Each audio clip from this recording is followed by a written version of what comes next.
Witness பண்றது அந்த குரூப்ல வந்து ஒரு ஆடியன்ஸ் அங்க தளபதியும் வந்து அவரு சிரிச்சுனே இருப்பார் ஜி. அவருக்கு ஒரு பெரிய ஒரு இது இருக்கு அவருக்கு.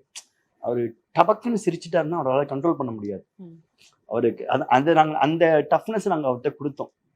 நானும் ஒரு ஒரு ஒரு சீன்ல வந்துட்டு என்ன பச்சைக்குன்னு ஒட்டிக்கிச்சு அப்படின்னு, ஏன்னா பூஜா கிட்ட போய் அவங்களை கட்டி பிடிச்சிருவாங்க.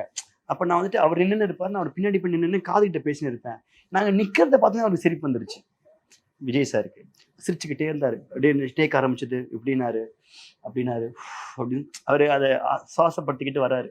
அந்த மாதிரி நிறைய தடவை நாங்கள் ஏதோ நான் இஷ்டத்துக்கு எனக்கு என்னன்னா தளபதி கூட இருக்கிறோம், ஏதாவது ஒன்று பண்ணணும், அவர் ஜாலியாக சிரிச்சுனே இருக்கணும் அப்படிங்கிற ஆசைக்கு நாங்கள் மாட்டினது நெல்சன் சார் பாவம்.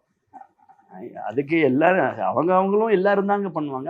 அந்த இடத்துல ஒரு ஜாலியாக இருக்கணும் அப்படிங்கிறதுக்காக நம்ம என்ன முடியுதோ